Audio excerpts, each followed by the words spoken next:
달팽이를 밟았습니다. 우지직. 끝입니다. 당신은 바닥을 내려다보지도 않았습니다. 아마 지구에서 가장 일상적으로 일어나는 죽음 가운데 하나일 것입니다. 우리는 길에서 달팽이를 밟습니다. 식물에 붙어 있으면 떼어냅니다. 때로는 소금을 뿌리기도 합니다. 아이들은 장난으로 그러고 어른들은 잔디와 농작물을 지키기 위해 그렇게 합니다. 아무도 죄책감을 느끼지 않습니다. 달팽이 한 마리에게 죄책감을 느껴야 하는지조차 생각하지 않습니다.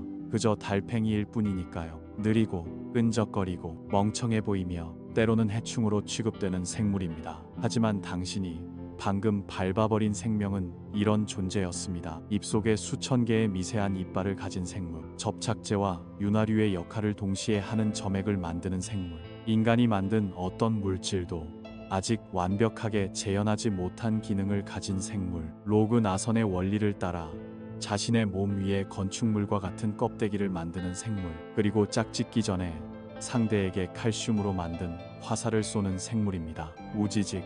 그렇게 끝났습니다.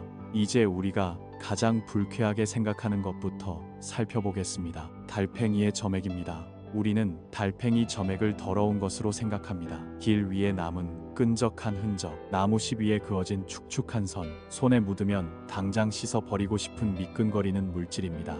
하지만 생물학자와 공학자에게 달팽이의 점액은 지구에서 가장 흥미로운 천연 물질 가운데 하나입니다. 이 점액은 접착제이면서 동시에 윤활유입니다. 같은 물질이 압력과 움직이는 속도에 따라 서로 다른 상태로 변합니다. 압력이 약할 때는 기름처럼 미끄러워집니다. 달팽이는 그 위를 부드럽게 미끄러지듯 이동합니다. 반대로 압력이 강해지면 점액은 끈적하고 접착력이 강한 상태로 변합니다. 그 덕분에 달팽이는 수직으로 세워진 벽에서도 떨어지지 않습니다. 심지어 천장에 거꾸로 매달린 채 이동할 수도 있습니다. 현재까지 인간이 만든 합성 물질 가운데 이 기능을 똑같이 재현하는 물질은 없습니다. 달팽이의 점액은 단순히 미끄러운 액체가 아닙니다. 멸균된 물질은 아니지만 매우 복잡한 보호 물질입니다. 점액에는 당단백질이 들어 있습니다. 이 물질은 달팽이의 몸에서 수분이 빠져나가는 것을 줄여줍니다. 더러운 표면 위에서도 이동할 수 있게 해줍니다. 미생물로부터 몸을 어느 정도 보호하는 역할도 합니다. 달팽이는 흙 위를 기어갑니다. 썩어가는 유기물 위도 지나갑니다. 주변에 있는 거의 모든 표면과 몸을 맞댑니다. 그때 점액은 달팽이의 연약한 몸과 외부 환경 사이를 막아주는 장벽이 됩니다. 하버드 대학교의 한 연구팀은 달팽이와 가까운 친척인 민달팽이의 점액에서 영감을 얻어 실험용 접착제를 개발했습니다. 이 접착제는 젖은 생체 조직에도 강하게 달라붙었습니다. 돼지 심장 모형의 손상된 부위를 막는 실험에도 사용되었습니다. 아직 의료 현장에서 널리 사용하는 기술은 아닙니다. 하지만 원리는 실제로 작동합니다. 그리고 그 원리는 연체동물들이 수억 년 동안 사용해온 방식에서 시작되었습니다. 손에 묻은 달팽이 점액을 역겹다며 씻어낼 때 당신은 현대 공학자들이 복제하려고 노력하는 천연 공식을 씻어내고 있는 셈입니다. 맨눈으로는 잘 보이지 않지만 달팽이에게도 입이 있습니다. 그리고 그 입 속에는 치설이 있습니다. 치설은 수많은 미세한 이빨이 줄지어 붙어있는 띠 모양의 기관입니다. 일반적인 정원달팽이의 입 속에도 수천 개의 미세한 이빨이 존재합니다. 엄지손가락만한 작은 생물의 입에 수천 개의 이빨이 들어있는 것입니다. 이빨들은 강판처럼 여러 줄로 배열되어 있습니다. 달팽이는 치설을 표면에 대고 문지릅니다. 이렇게 바위에 붙은 조류를 긁어 먹습니다. 나무잎의 조직을 갈아냅니다. 버섯의 조직도 긁어서 먹습니다. 치설의 이빨은 계속 사용되기 때문에 조금씩 닳습니다. 하지만 뒤쪽에서 새로운 이빨이 계속 자라나며 낡은 이빨을 대신합니다. 치설은 평생 움직이는 컨베이어 벨트와 비슷합니다. 하지만 가장 놀라운 이빨은 정원달팽이가 아니라 바다에 사는 친척에게서 발견됩니다. 바로 삿갓조개입니다. 영국 포츠머스 대학교의 연구에 따르면 삿갓조개의 이빨은 지금까지 측정된 생물학적 물질 가운데 가장 강한 물질 중 하나였습니다. 일부 측정에서는 거미줄보다 더 높은 인장 강도를 보였습니다. 삿갓조개의 이빨은 산화철의 일종인 침철석 나노섬유가 단백질 구조 안에 촘촘하게 배열된 형태입니다. 재료공학자들은 이 구조를 연구하고 있습니다. 더 더 가볍고 강한 새로운 복합 재료를 만들기 위해서입니다. 우리가 멍청하다고 생각했던 작은 생물의 입속에는 수천 개의 미세한 이빨이 있습니다. 그리고 그 바다 친척의 입속에는 자연이 만든 가장 강한 물질 가운데 하나가 들어 있습니다. 달팽이의 껍데기는 우연히 발견해서 들어간 집이 아닙니다. 달팽이가 자신의 몸 위에 직접 만든 구조물입니다. 달팽이는 외투막이라는 신체 조직에서 탄산칼슘을 분비함. 외투막은 껍데기의 안쪽 벽을 감싸고 있는 신체의 주름입니다. 달팽이는 태어날 때부터 죽을 때까지 이곳에서 탄산칼슘을 조금씩 분비합니다. 껍데기는 달팽이와 함께 성장합니다. 기존의 껍데기 바깥쪽에 새로운 층과 새로운 나선이 더해집니다. 이 나선의 형태는 로그 나선에 가깝습니다. 껍데기가 한 바퀴 돌 때마다 이전보다 일정한 비율로 넓어집니다. 이와 비슷한 곡선은 허리케인에서도 볼 수 있습니다. 은하에서도 나타납니다. 해바라기의 씨앗 배열에서도 발견됩니다. 달팽이는 설계도 없이 이 구조를 만듭니다. 인간과 같은 방식의 뇌로 계산하는 것도 아닙니다. 그저 몸속의 화학적 과정과 성장 규칙을 따라 껍데기를 완성합니다. 껍데기는 단순한 방패가 아닙니다. 체온과 습도를 조절하는 장치이기도 합니다. 껍데기 안쪽의 환경은 바깥보다 안정적입니다. 수분을 저장하고 보존하는 공간이 되기도 합니다. 가뭄이 찾아오면 달팽이는 껍데기 입구를 점액질 막으로 막습니다. 이 막을 에피프라그마라고 합니다. 입구를 막은 달팽이는 휴면 상태에 들어갑니다. 그리고 수개월 동안 체내의 수분을 보존합니다. 일부 사막 달팽이는 이런 방식으로 수년을 견디기도 합니다. 껍데기가 손상되었을 때는 스스로 수리할 수도 있습니다. 껍데기에 금이 가면 새로운 방해석층을 만들어 손상된 부분을 메웁니다. 완전히 새 것처럼 복원되는 것은 아닙니다. 상처처럼 흔적이 남습니다. 하지만 껍데기는 다시 기능합니다. 흙에서 얻은 칼슘으로 만든 자가 수리형 갑옷인 셈입니다.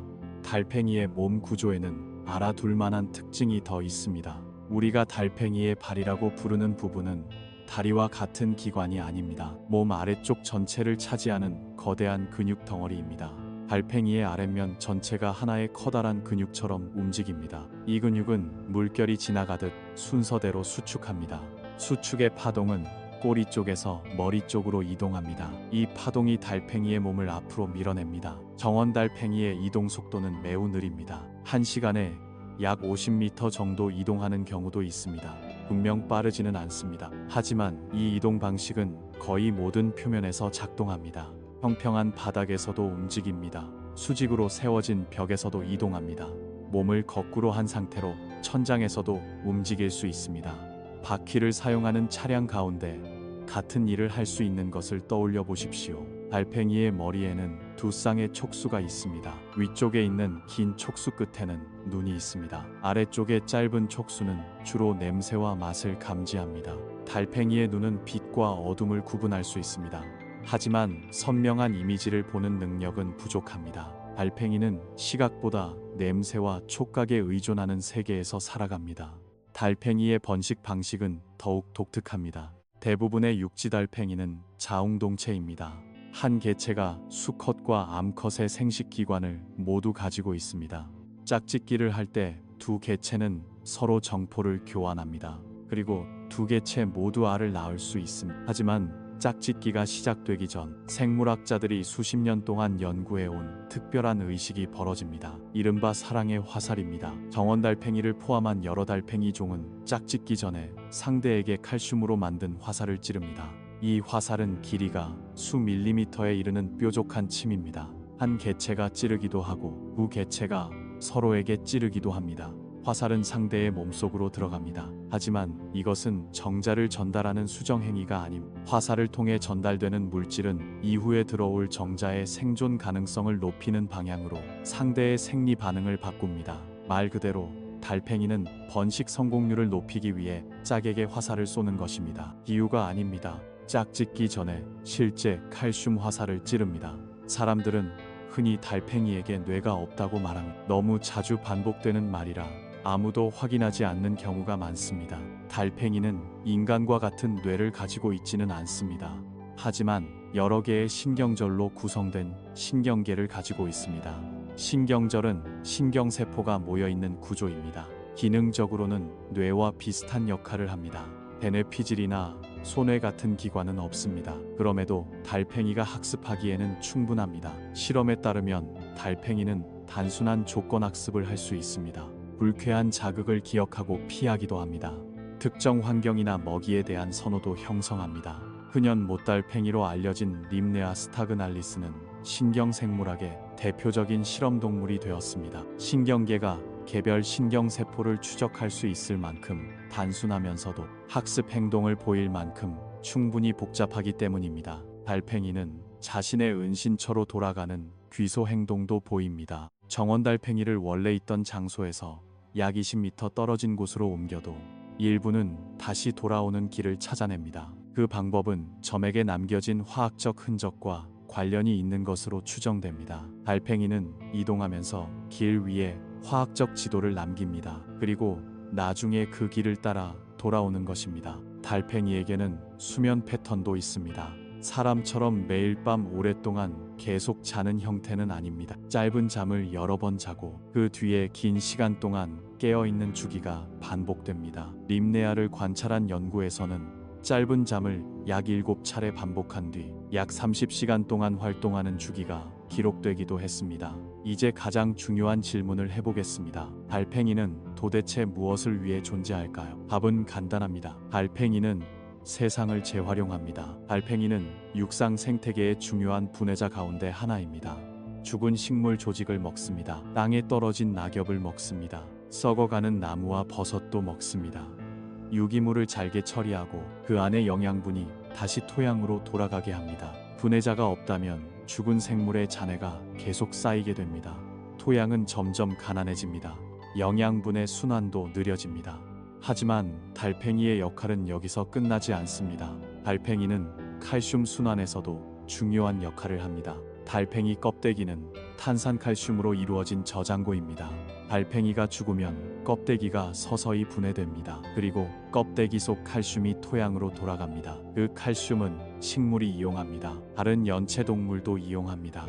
새들도 사용합니다. 일부 새는 알을 낳기 전에 달팽이나 달팽이 껍데기 조각을 찾아 먹습니다. 달팽이 껍데기의 칼슘이 새알 껍데기의 칼슘으로 바뀌는 것입니다. 생태계에서 달팽이가 사라지면 일부 새는 번식에 필요한 칼슘을 얻기가 어려워질 수 있습니다. 먹이사슬에서도 달팽이는 매우 중요함. 달팽이를 먹는 동물은 수십 종이 넘습니다. 고슴도치, 집바귀, 찌르레기, 두꺼비, 도마뱀, 딱정벌레, 반딧불이도 달팽이를 이용함. 특히 반딧불이의 유충은 달팽이를 전문적으로 사냥하는 포식자입니다. 달팽이와 민달팽이가 사라지면 많은 반딧불이 유충이 중요한 먹이를 잃게 됩니다. 반딧불이가 줄어들면 먹이사슬의 또 다른 연결고리도 약해집니다. 이런 변화는 생태계 전체로 연쇄적으로 퍼질 수 있습니다. 현재까지 알려진 복종류는 약 6만 종에 이릅니다. 현미경으로 봐야 할 만큼 작은 바다 복종류부터 몸 길이가 30cm에 이르는 거대한 아프리카 달팽이까지 다양함. 달팽이와 그 친척들은 거의 모든 환경에서 살아갑니다. 바다, 민물, 숲, 사막, 해발 5,000m에 가까운 산악 지역에서도 발견됩니다. 이들은 약 5억 년에 걸친 진화의 역사를 가지고 있습니다. 생명의 역사에서 가장 성공적인 신체 설계 가운데 하나라고 할 수 있습니다. 하지만 달팽이가 언제나 생태계의 영웅인 것은 아닙니다. 일부 종은 매우 심각한 문제를 일으킵니다. 아프리카 왕달팽이로 불리는 리사카티나 풀리카는 지구에서 가장 파괴적인 침입종 가운데 하나입니다. 인간은 이 달팽이를 이국적인 애완동물이나 식재료로 다른 지역에 옮겼습니다. 그 결과 전 세계의 열대와 아열대 지역으로 퍼져나갔습니다. 아프리카 왕달팽이는 500종이 넘는 식물을 먹을 수 있습니다. 많은 알을 낳으며 빠르게 번식합니다. 껍데기를 만드는데 필요한 칼슘을 얻기 위해 건물 벽의 회반죽까지 갉아먹습니다. 새로운 생태계에서는 천적이 거의 없습니다. 이 달팽이를 제거하는 데에는 엄청난 비용이 들어갑니다. 미국 플로리다에서는 약 10년 동안 2,300만 달러에 가까운 비용을 사용했지만 완전히 없애는데 어려움을 겪었습니다. 기생충 문제도 있습니다. 일부 달팽이는 위험한 기생충의 중간 숙주가 됩니다. 광동 주혈선충으로 알려진 쥐패선충은 생활사의 일부를 달팽이 몸속에서 보냅니다. 사람은 제대로 씻지 않은 채소를 먹을 때 감염될 수 있습니다. 날달팽이나 날민달팽이를 먹거나 오염된 손을 통해 기생충이 몸속으로 들어갈 수도 있습니다. 전 세계 모든 사람을 위협하는 흔한 위험은 아닙니다. 하지만 일부 열대 지역에서는 실제로 주의해야 하는 문제입니다. 농업 피해도 무시할 수 없습니다. 정원 달팽이는 어린 모종을 먹어 치웁니다. 나무잎과 과일도 손상시킵니다. 농부에게 달팽이는 낭만적인 연체동물이 아닙니다.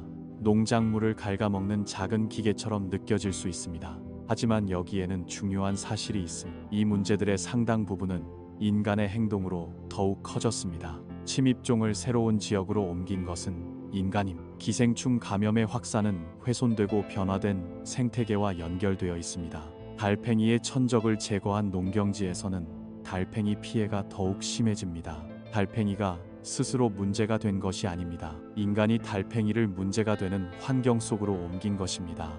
이제 달팽이가 다시 존중받아야 하는 또 다른 이유를 살펴보겠습니다. 바다에는 청자고둥이라고 불리는 포식성 달팽이가 있습니다. 청자고둥은 독이 묻은 작살 같은 이빨로 먹이를 공격합니다. 청자고둥의 독은 수백 종류의 펩타이드가 섞여 있는 복잡한 물질입니다. 각 펩타이드는 특정한 신경 수용체를 공격하도록 만들어져 있습니다. 이 펩타이드 가운데 하나를 바탕으로 지코노타이드라는 약물이 개발되었습니다. 지코노타이드는 심각한 만성 통증을 치료하기 위해 사용하는 비마약성 진통제입니다. 미국 식품의약국은 2004년에 이 약물을 승인했습니다. 약물의 시작은 바다달팽이의 독이었습니다. 달팽이 점액은 화장품과 의학 분야에서도 연구되고 있습니다. 달팽이 뮤신은 한국 화장품에서 특히 인기가 높은 성분입니다. 물론 광고와 마케팅이 과장되는 경우도 있습니다. 하지만 그 뒤에는 실제 생물학적 특성도 존재합니다. 달팽이 점액에는 알란토인과 글리콜산을 비롯한 여러 성분이 들어 있습니다. 피부의 수분 유지와 회복 과정에 영향을 줄 가능성이 연구되고 있습니다. 다만 효과를 정확히 확인하기 위해서는 더 큰 규모의 임상 자료가 필요합니다. 앞서 살펴본 점액에서 영감을 받은 실험용 수술 접착제는 젖은 조직에서도 작동할 가능성이 있습니다. 기존의 많은 접착제는 물기가 있는 표면에 잘 붙지 않습니다. 하지만 달팽이와 민달팽이의 점액 구조를 모방하면 젖은 생체 조직에도 달라붙는 물질을 만들 수 있습니다. 이 기술은 심장 수술에 활용될 가능성이 있습니다. 상처를 봉합사 없이 닿는 데 쓰일 수도 있습니다. 응급 현장이나 의료시설이 부족한 환경에서 활용될 가능성도 있습니다. 아직은 실험실 단계에 가깝습니다. 일반적인 의료 현장에서 널리 사용되는 기술은 아닙니다. 하지만 연구는 계속되고 있습니다. 사과조개의 이빨도 새로운 복합 재료를 만드는 모델이 되고 있습니다. 단백질 구조 안에 침철성 나노섬유가 배열된 형태를 분석해 항공과 건축 분야에서 사용할 수 있는 가볍고 강한 재료를 만들려는 것입니다. 달팽이는 단순한 연구 대상이 아닙니다. 5억 년 동안 축적된 생물학적 해결책을 보관하고 있는 거대한 도서관입니다. 그리고 인간은 이제 막 그 도서관의 첫 페이지를 읽기 시작했습니다. 느립니다. 끈적거립니다. 멍청해 보입니다. 농작물을 먹어 치우는 해충으로 취급되기도 합니다. 하지만 달팽이의 진짜 모습은 전혀 다릅니다. 입속에는 수천 개의 미세한 이빨이 있습니다. 그 바다 친척의 이빨은 자연이 만든 가장 강한 물질 가운데 하나입니다. 달팽이의 점액은 접착제이면서 윤활유입니다. 현대의 공학자들도 아직 그 기능을 완벽하게 복제하지 못했습니다. 달팽이는 흙에서 얻은 칼슘으로 로그나선형 껍데기를 만듭니다. 손상된 껍데기를 스스로 수리하기도 합니다. 짝짓기를 하기 전에는 상대에게 칼슘으로 만든 사랑의 화살을 찌릅니다. 바다달팽이의 독에서는 비마약성 진통제가 탄생했습니다. 현재까지 알려진 복종류는 약 6만 종입니다. 그들의 진화 역사는 약 5억 년에 이릅니다. 달팽이는 죽은 유기물을 분해합니다. 영양분을 토양으로 돌려보냅니다. 칼슘의 순환을 완성합니다. 고슴도치부터 반딧불이까지 수많은 생물에게 먹이를 제공합니다. 우리는 달팽이를 보지도 않고 밟아버립니다. 하지만 달팽이는 자신이 사라지면 먹이사슬 전체가 흔들릴 수 있는 중요한 연결고리를 지탱하고 있습니다. 다음번에 발밑에서 우지직 소리가 나기 전 잠시 멈춰 보십시오. 당신이 밟으려는 것은 그저 느리고 끈적거리는 작은 생물이 아닙니다. 5억 년 동안 살아남은 진화의 설계도입니다. 이 이야기가 다음번에는 발밑을 한 번 더 바라보게 만들었다면 구독해주세요. 우리는 매주 세상이 너무 익숙해져서 더 이상 바라보지 않게 된 존재들의 진짜 모습을 파헤칩니다.